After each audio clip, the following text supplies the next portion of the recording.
9일 수요일입니다. 오늘 우리에게 주시는 하나님의 말씀은 룻기 1장 1절에서 5절 말씀입니다. 사사들이 치리하던 때에 그 땅에 흉년이 드니라.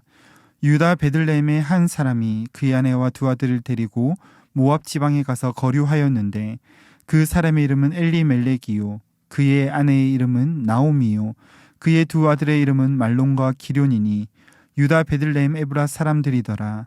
그들이 모압 지방에 들어가서 거기 살더니 나오미의 남편 엘리멜렉이 죽고 나오미와 그의 두 아들이 남았으며 그들은 모압 여자 중에서 그들의 아내를 맞이하였는데 하나의 이름은 오르바요 하나의 이름은 룻이더라. 그들이 거기에 거주한 지 10년쯤에 말론과 기런 두 사람이 다 죽고 그 여인은 두 아들과 남편의 뒤에 남았더라. 아멘. 오늘부터 우리는 룻기서를 함께 나누게 됩니다.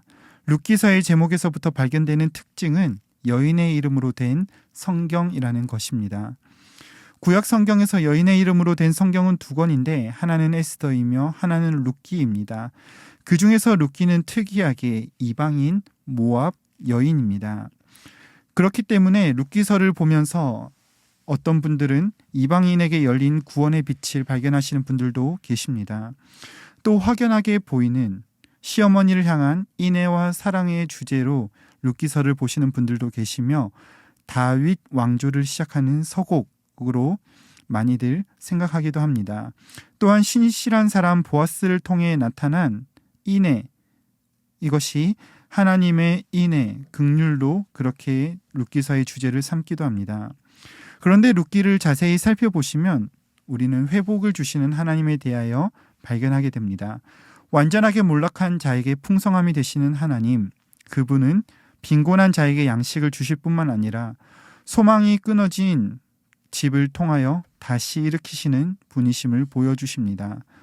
이 모습은 엘리멜렉이라고 하는 한 가정의 몰락과 그의 이름이 회복되는 것, 즉 기업이 이어지는 모습으로 나타납니다. 이렇게 회복으로 인하여 자신의 이름을 저주하던 여인은 기쁨의 노래를 부르게 됩니다. 이 모습들은 개인과 가정의 회복으로 보여지지만 실제로는 작은 공동체인 엘리멜렉의 가정의 회복을 통하여 하나님께서는 그의 통치가 회복되는 공동체가 회복하는 모습을 우리에게 보여주십니다. 이런 회복은 혼탁한 사사들의 통치는 끝나고 진정한 왕이신 하나님이 통치하시는 이스라엘 공동체를 꿈꾸게 합니다. 하나님께서는 절망 속에 있는 개인에게 소망이 되실 뿐만 아니라 그들이 머무르는 공동체의 소망이 되시는 분이십니다. 오늘 룻기를 시작하면서 우리가 읽은 본문의 내용은 한 가정에서 일어난 10년이 넘는 시간 동안 있었던 일들입니다. 먼저 1절을 보시면 사사들이 치리하던 그때 영적으로 혼탁하고 하나님의 언약이 무너진 그때 유다 베들레헴에 있었던 한 사람이 그의 아내와 두 아들을 데리고 모압 땅으로 이주하는 모습을 보여줍니다.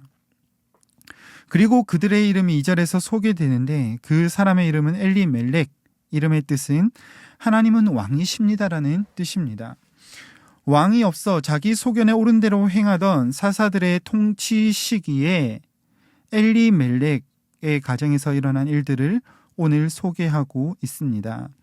그리고 계속해서 그의 아내 나오미는 노옴이라고 하는 기쁨이라고 하는 말에서 유래한 이름이었습니다. 그런데 아들들의 이름은 조금 다릅니다. 말론과 기런인데 말론 병든, 기런 약골이라는 뜻을 가지고 있습니다. 이들은 베들레헴 에브라 사람들이었습니다. 그런데 그들이 모압 땅으로 이주하여 거기서 살고 있을 때 가장인 엘리멜렉이 죽게 됩니다. 그곳에서 아들 둘과 남아서 모압 여인들로 그들과 함께 가정을 이루게 합니다. 그 며느리들의 이름을 각각 오르바와 룻으로 기록하고 있습니다. 거기에서 10년이라고 하는 시간이 흐르게 되었을 때 결국 말론과 기런은 죽게 되고 두 며느리와 나오미만 남았습니다. 오늘 그렇게 남아있는 여인의 모습을 본문 5절에서 그 여인은 두 아들과 남편의 뒤에 남았다고 기록합니다. 이것은 한 여인의 비천한 모습을 보여주고 있습니다. 오늘 본문은 한 가정 공동체에 일어난 비극을 소개하고 있습니다. 그러나 전체적인 공동체의 상황은 암담하고 병들고 약하였습니다. 이런 본문의 상황은 오늘 우리가 마주하고 있는 상황과 같습니다. 오늘 본문을 통해서 우리가 마주하고 있는 비극이 무엇인가를 발견하고 그 고통의 순간에 참된 성도의 자세가 무엇인가 우리는 함께 살펴보기 원합니다. 이스라엘 공동체는 사사시대라는 암울한 순간을 맞이하였고 엘리멜렉의 가정에는 과부들만 남아있는 고통의 순간이 찾아왔습니다. 그래서 뒤에 이어지는 본문에서는 나오미는 스스로를 저주하며 자신을 기쁨이라 부르지 말고 쓰다, 즉 고통이라고 칭해 줄 것을 요청합니다. 이런 고통의 순간이 찾아올 때 진정한 성도의 자세는 하나님께 소망을 두는 것입니다. 앞서 말씀드린 룻기의 주제가 진정한 엘리멜렉의 집을 회복하시는 그 하나님, 회복의 하나님께 소망을 두는 것이라면 엘리멜렉의 이름처럼 왕이신 하나님, 그분께 소망을 두는 것, 이것이 저와 여러분들이 해야 하는 일입니다. 모압으로 떠나게 된 이유도 그 소망이 끊어졌다라고 생각했기 때문에 그렇게 옮겨갔을 것입니다. 즉 자기 소견에 옳은 대로 행한 사람의 연약함에서 나온 것입니다. 고통의 때에 그럼 그 자리에서 굶어 죽어야 합니까? 이것이 옳은 일입니까? 라고 질문한다면 물론 우리는 우리의 삶에서 최선을 다해야 합니다. 우리는 고통의 때에 정말 고통스럽고 아파할 수밖에 없는 연약한 인간들입니다. 그러나 진정한 성도의 자세는 모든 고통의 문제에 해결이 되시는 그 하나님을 바라보는 것입니다. 하나님을 의지하는 것입니다. 실제로 우리는 지금 많은 고통 가운데 직면하고 있습니다. 그 중에서도 우리의 공동체의 상황이 그렇습니다. 병들고 약해졌습니다. 특별히 우리 조국 대한민국이 그렇습니다. 지난해를 기준으로 데드크로스 현상, 즉 태어나는 사람보다 사망하는 사람들의 숫자가 늘어나는 현상이 2022년으로 그렇게 생겨났습니다. 그리고 전 세계적으로 인구 대비 가장 아이를 낳지 않는 나라 1위가 바로 대한민국. 작년 기준으로 0.8명, 새 가정이 생겨나면 그 중에 아이가 2명 정도 태어난다는 통계입니다. 분명히 우리나라는 지금 우리 부모님들의 세대보다 훨씬 더 많은 것을 누리고 풍요로워졌습니다. 그러나 오늘 성경 본문의 모습처럼 우리가 살아가고 있는 지금 이 시대는 병들고 약해졌습니다. 이와 같은 일이 일어난 이유는 성경의 말씀대로 자기를 사랑함과 돈을 사랑함, 안락한 생활들이 만들어낸 비극입니다. 이때 우리가 회복해야 하는 것, 우리의 공동체, 대한민국이 회복해야 하는 것은 하나님의 왕되심입니다. 시대와 상황을 직면하고 진단하였다면 이제는 세상을 향해 회복의 소망이 되시는 주님을 우리는 나타내야 합니다. 우리는 그 사명을 감당하기 위하여 부르심을 받은 사람들입니다. 오늘날 많은 사람들은 참 소망이신 하나님, 왕이신 하나님, 그분 자체를 상실하고 죽어버린 절망들과 함께 그것들의 뒤에 남아있는 가련한 모습들을 가지고 있습니다. 더욱이 가슴 아픈 것은 그들을 둘러싸고 있는 그 풍요로운 환경들, 그것이 고통이라는 것을 깨닫지 못한다는 것입니다. 그렇기에 하나님께 소망을 둔 하나님의 자녀들이 일어나야 할 때입니다. 일어날 뿐만이 아니라 우리가 함께 우리에게 주신, 각 개인에게 주신 그 구원, 그 개인의 단계에서 그치는 것이 아니라 우리가 주일에 들은 말씀처럼 이 시대 가운데 고통하는 자들에게 찾아가 함께 붙들어주고 함께 일어나는 세상의 소망이 되시는 그 주님 드러내는 주의 복된 성도들이 되시기를 간절히 소망합니다. 먼저 은혜를 경험한 우리가 일어나 하나님이신 구원의 주님 예수 그리스도께서 이 세상의 소망이 되심을 보여줘야만 합니다.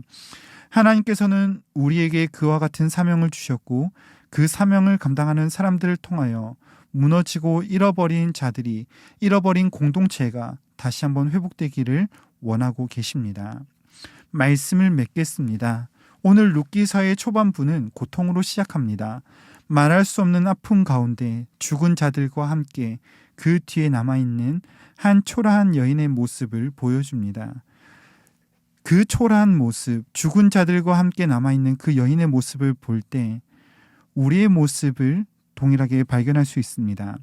영원히 절망과 함께 그 뒤에 머물러야 했던 우리를 찾아오시고 일으켜 주신 그 주님, 소망이 되신 주님을 기억하고 그 소망의 주님을 세상의 소망이 되도록 보여주는 주의 복된 성도들이 되시기를 간절히 소망합니다. 더 나아가 소망을 잃어버린 우리의 사랑하는 자들에게, 우리의 사랑하는 공동체, 이웃에게 소망 되시는 주님이신 하나님, 예수 그리스도를 오늘 하루 우리의 삶과 발걸음으로 전하는 주의 복된 성도들이 되시기를 간절히 소망합니다. 기도하겠습니다. 사랑의 주님, 우리에게 오늘을 주시고 생명을 주신 주님을 찬양합니다.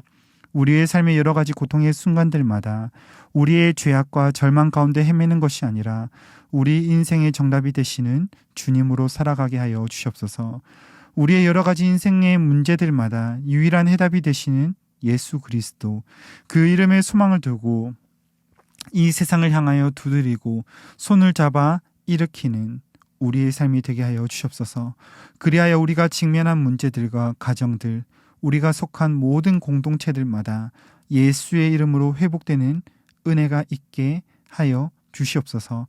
오늘 하루 우리에게 주신 날들을 통하여 이 사명 감당하길 원하오니 주님께서 힘주시고 감당하게 하옵소서. 주님께 오늘 하루 우리의 삶을 의탁드리옵고 우리 구주 예수 그리스도 이름으로 기도드립니다. 아멘. 이 시간 함께 기도하실 때 주신 말씀을 붙들고 기도하시고 주간 기도 제목에 따라 전도와 선교를 위하여 기도하겠습니다. 신부산 교회가 전도하는 교회, 선교하는 교회가 되도록, 신부산 교회가 부산 지역에 죽어가는 영혼을 살리는 교회가 되도록, 우리 교회가 파송하고 후원하는 선교사님들과 세계 선교를 위하여 기도하시겠습니다. 합심 제목과 개인적인 제목으로 함께 기도하겠습니다.